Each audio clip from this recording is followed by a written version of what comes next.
to the halfway dark. The mirror in apartment 6C. I moved into 6C thinking it was a fresh start. The apartment smelled faintly of old wood and dust, the walls cracked but manageable. The previous tenant had left a mirror leaning against the far wall, tall and thin, ornate and strange. At first, I ignored it. Reflections are normal after all, but soon I noticed that the mirror didn't behave like other reflective surfaces. Shadows lingered where they shouldn't. Angles didn't match the room, and sometimes, in the corner of my vision, movement appeared that wasn't mine. One night, I was brushing my teeth when I saw it, a figure standing just behind me in the mirror. I spun, teeth bared, heart pounding. No one was there. The reflection was alone.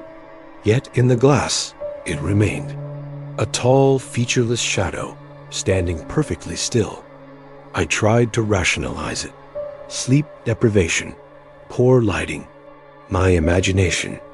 But the reflection moved independently, stretching or contorting when I turned away, only to be normal when I looked directly. I felt watched, catalogued, assessed in a way no human could manage. A week later, I returned from work to find the mirror slightly closer to the center of the room than I remembered. I hadn't moved it. I checked every angle, every possibility. No logical explanation.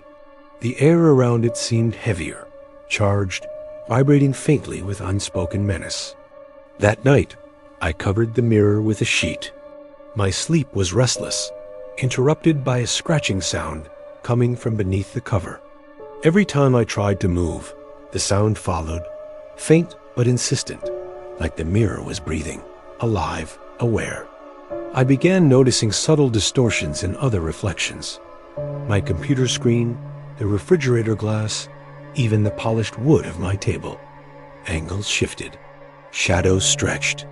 In corners, silhouettes lingered that I could not catch with direct sight. One evening, a package appeared outside my door, unmarked. Inside was a small mirror shard, black as obsidian, humming slightly in my hands. I placed it on the kitchen counter. The moment I did, my own reflection warped, twisting impossibly as though trying to reach out through the glass. I began recording my apartment at night. Playback revealed impossible things. Shadows moving in sync with the shard, reflections showing rooms that didn't exist. My own movements slightly delayed or altered.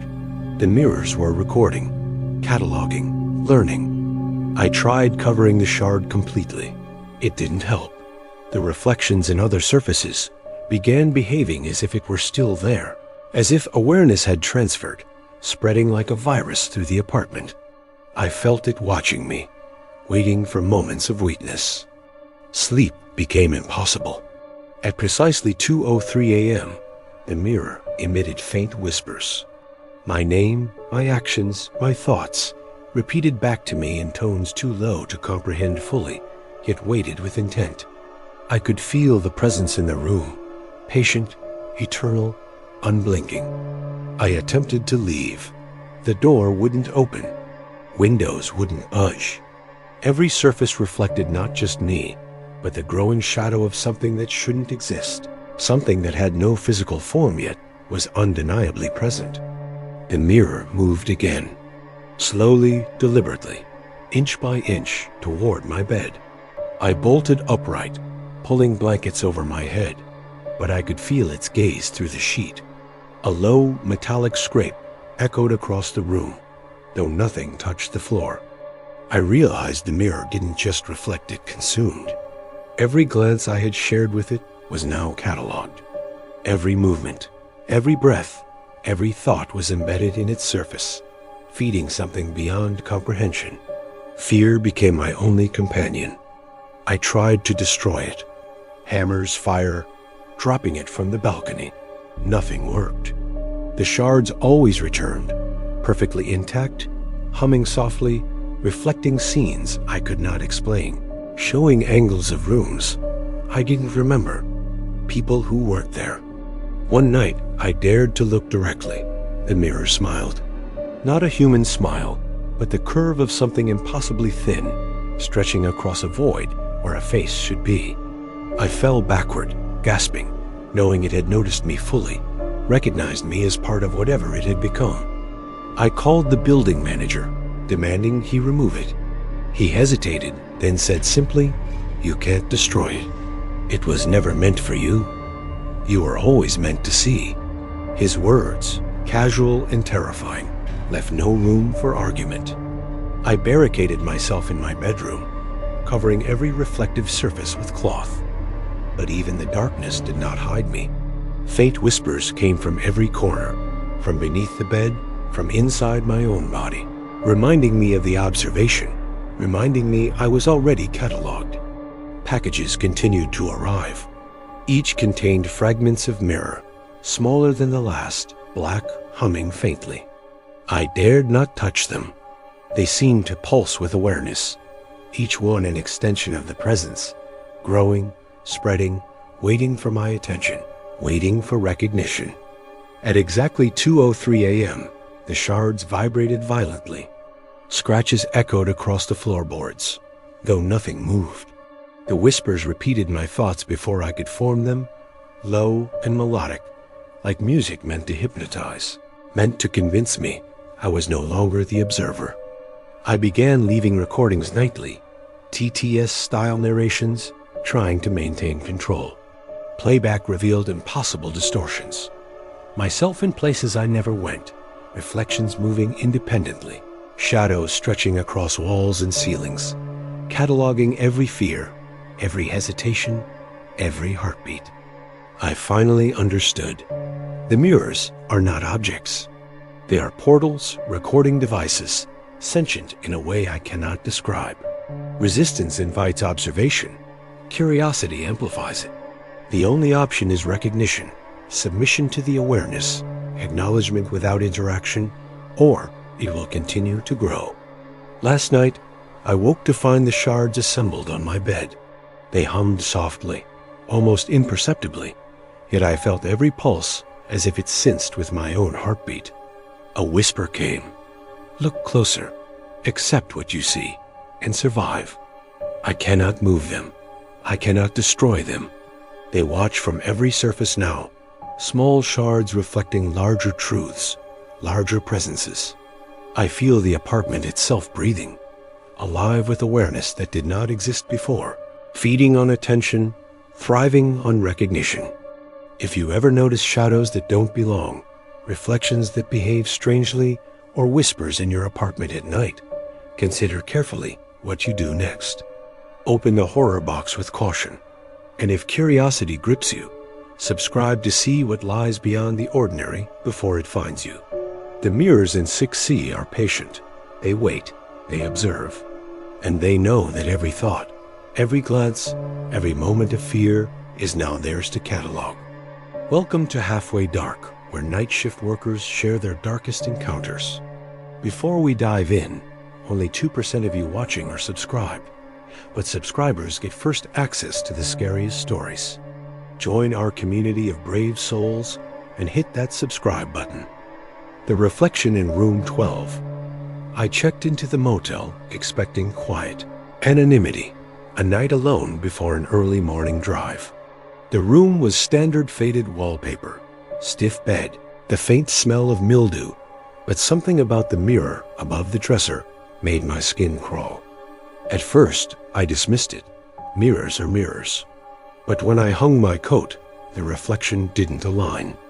My body moved slightly delayed, my hand resting in a place before I did. I froze, staring. The reflection grinned. I hadn't.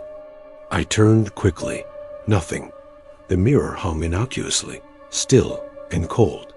But the grin lingered, faint, impossible, stretching impossibly wide across a face that mirrored mine yet was subtly wrong. I backed away, heart hammering, whispering that I must be tired. That night, sleep eluded me. Every time I closed my eyes, I imagined the reflection moving, creeping toward the edges of the room, tracing my steps with hands that weren't mine, its presence in every shadow, every glint of glass. I tried covering it with a towel, The grin persisted. At 1:13 a.m., I woke to a soft tapping on the mirror surface. 3 deliberate knocks, echoing in rhythm with my pulse.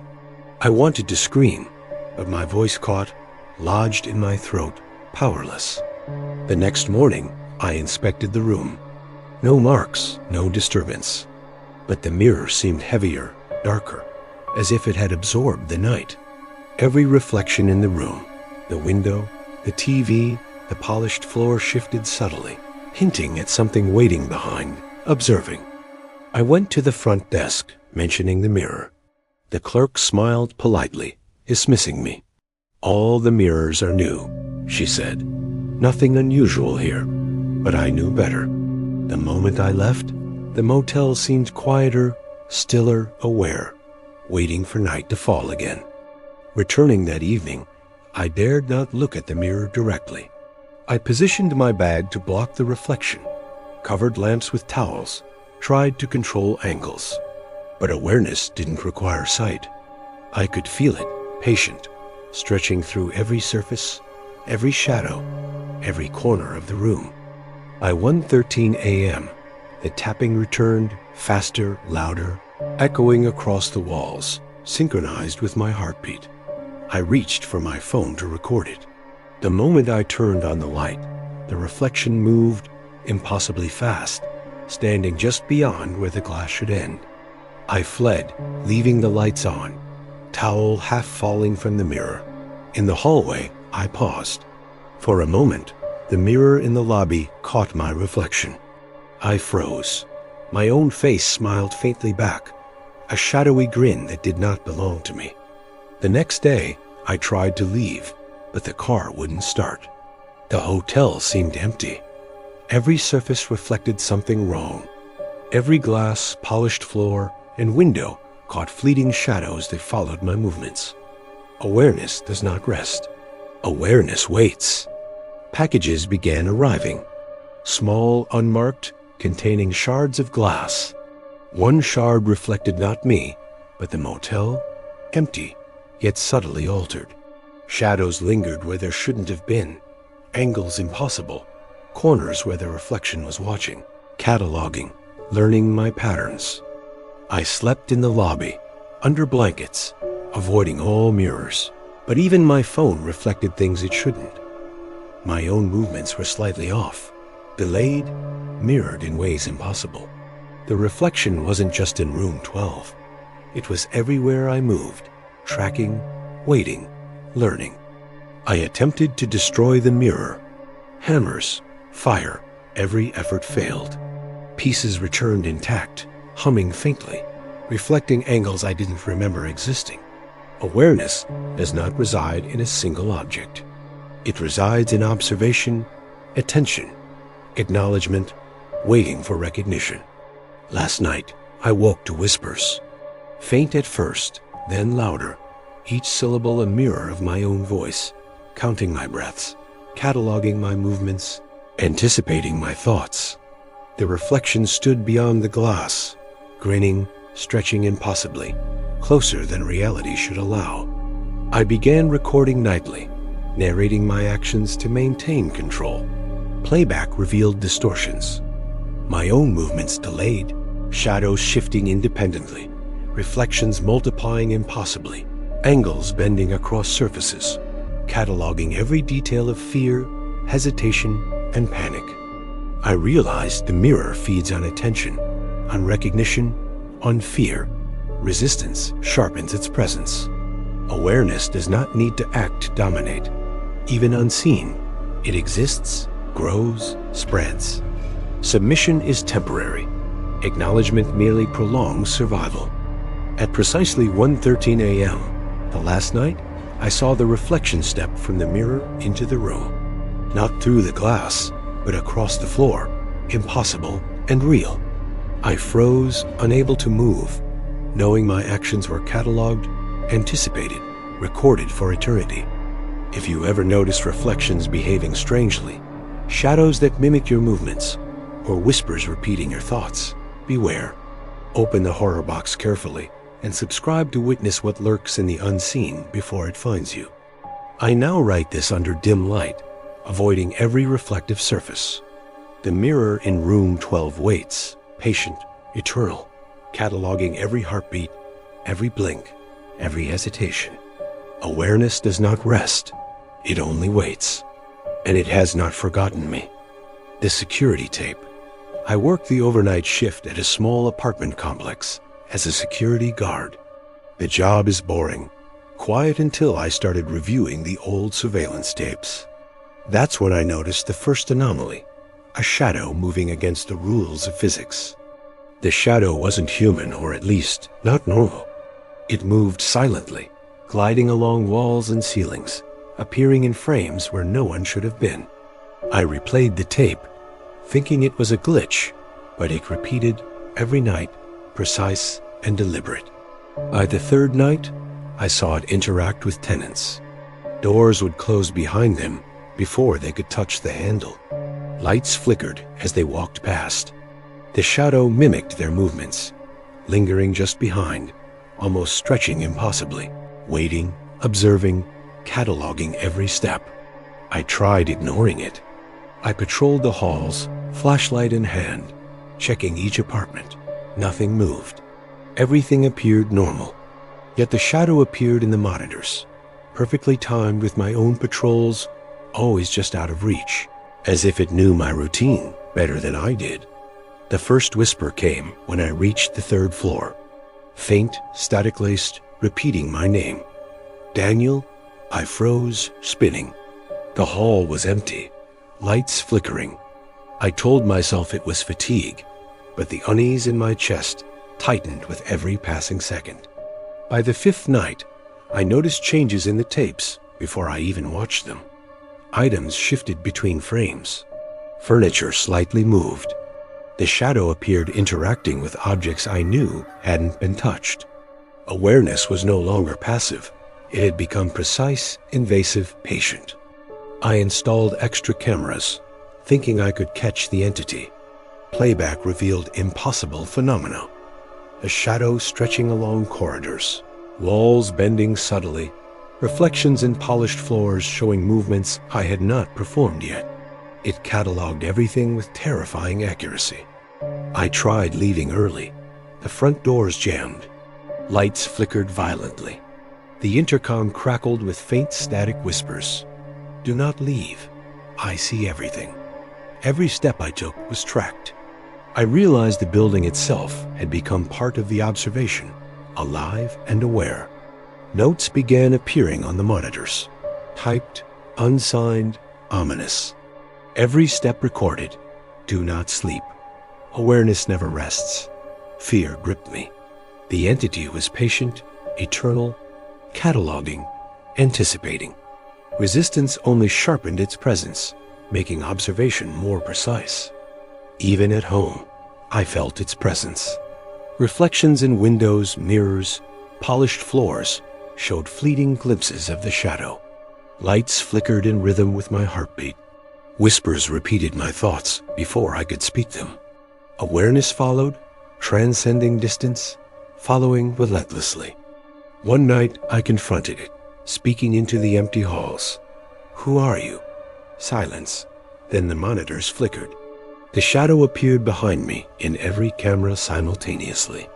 I froze, realizing my own reflection moved differently than I did. Mini hooks of terror gripped me every few seconds. Packages arrived at my desk. Keys, coins, scraps of paper, objects I had not seen before. Each package confirmed the entity's reach.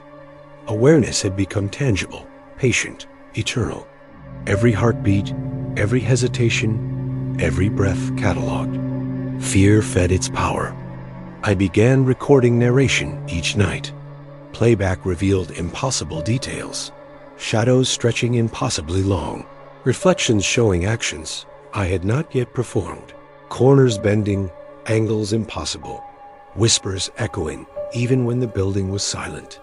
Observation was complete, omnipresent. Sleep became impossible. Even outside, the shadow followed. Lights flickered, shadows moved independently. Whispers repeated my own words. Distance could not break observation. Awareness was patient, eternal, relentless, feeding on attention, anticipation, fear. The seventh night brought escalation. Every monitor flickered violently. Shadows stretched across the halls. Doors slammed. Lights pulsed in rhythm with my terrified heartbeat. The entity whispered. Every step, every blink, every thought, all observed, all recorded. I froze in terror. I barricaded myself in the security office, covering monitors and reflective surfaces. Yet I could feel it, patient, eternal, cataloging every heartbeat, every breath, every hesitation. Resistance sharpened its focus. Observation thrived on fear, acknowledgement, and attention alike. If you ever notice shadows moving independently, lights flickering without cause, or whispers anticipating your actions, beware. Open the horror box carefully. And if you want to witness the unseen before it notices you, subscribe. Curiosity can be dangerous. Now, I sit at my desk, dim lights casting long shadows. The shadow moves silently through every hallway, every monitor, every reflection. Awareness never rests. It catalogs. It observes. And I am already part of its record. The doorbell rings at 3:03. It started subtly, a faint chime echoing through the house at precisely 3:03 a.m. I assumed it was a prank, a clock misfiring, until it happened night after night. The first time I went to the door, there was nothing. No one, no package, no note. Just the lingering echo of the bell, fading into the silence of the early morning. I tried ignoring it, reasoning it was a loose wire or the wind somehow triggering the mechanism. But each night, the same chime rang out, cold and deliberate. I asked neighbors if they had heard anything. Some admitted to hearing the bell faintly through closed windows. Others shrugged. No one had ever seen anyone outside, but the sound persisted. I began sleeping lightly, waking just before 3:03, heart racing. The anticipation became worse than the ringing itself, the seconds stretching, knowing exactly when it would sound. I attempted to capture it on video. The camera recorded nothing unusual, only empty steps on the porch, the door standing silent. Yet the bell rang, always on time, always unanswered. Some nights, I heard footsteps retreating down the walkway, soft and precise, vanishing before I could glimpse a shadow. The rhythm was almost human, yet I never saw a body. I tried staying awake past 3:03, hiding in different rooms. The chime persisted, coming from the front door, perfectly timed, a cruel insistence that someone or something was outside. I stopped leaving lights on. The house felt heavier in darkness, every creak amplified, every shadow suspicious. Even the furniture seemed to lean closer, watching, waiting, anticipating the next bell. The rhythm of my life changed. I checked doors repeatedly, locked them. Yet each night, the chime rang.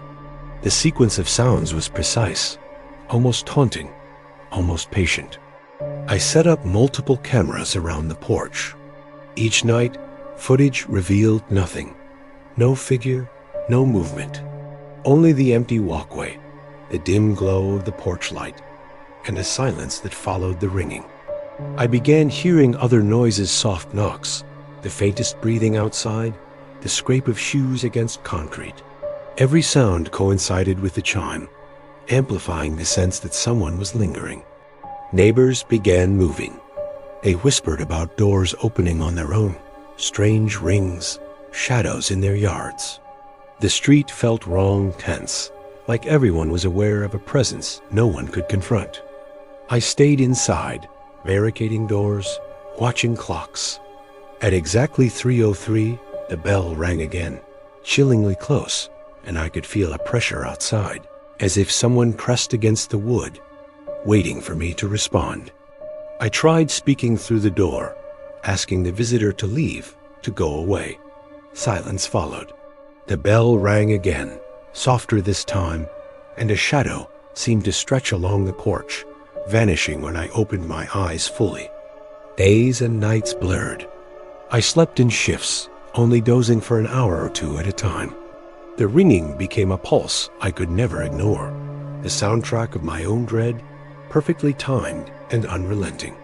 I considered leaving the house, escaping the street entirely.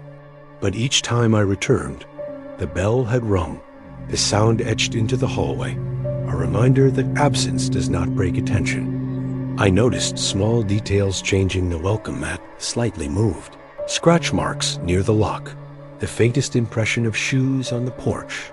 Signs someone or something was waiting, patient and methodical. The chime sometimes echoed through other houses. I would hear faint responses in neighboring yards, as if it had an audience silently communicating, a ritual I could not participate in, but was forced to observe. I tried calling for help, friends, authorities, anyone. Each time, the night passed without interruption, but no one believed me, and by morning, all traces disappeared, as if the bell and visitor had never existed. I began whispering apologies to the unseen presence outside, asking it not to harm me, to leave me be. The bell continued to ring. The pressure outside remained, waiting, patient, persistent. I noticed patterns. Sometimes the intervals were exact, sometimes a second or two off, almost as if someone were experimenting, measuring my reaction, gauging my fear, learning the limits of my endurance. I stopped walking outside after dark, stopped checking windows. Every glance, every creak, every shadow reminded me that someone was there, counting the hours, watching, waiting. I considered leaving a trap-a-note, a camera, a hidden microphone. Yet each attempt seemed pointless. By morning, nothing remained. Only the anticipation of the next night, the same sound, the same unseeable presence. The bell became a fixture in my life, a clock of terror, counting down each day, each night, each hour, until it rang again. Its sound was precise, unrelenting, impossible to escape. I began documenting everything, scribbling notes, recording sounds, marking time. Still, the presence outside the door felt outside my understanding, a patient intelligence that existed beyond normal perception. Eventually, I stopped resisting. I let the bell ring. I stayed inside, locked doors, drawn curtains, heart pounding. The house seemed to breathe with me, sharing the tension, the fear, the rhythm of the waiting. I don't know who or what waits outside. I only know that the bell rings every night at 3:03, exactly, and each chime is a reminder that some presences never leave, some watchers never rest. If you hear a doorbell ring at night with no one there, take notice. Keep your lights on, stay vigilant, and if you want more unsettling truths, open the horror box and subscribe. Some things cannot be ignored, and some nights are never safe. Even now, the thought of 3:03 keeps me alert. Each night is measured in anticipation, each moment stretched by the inevitability of the next bell, the next shadow, the next visitor that may never reveal itself.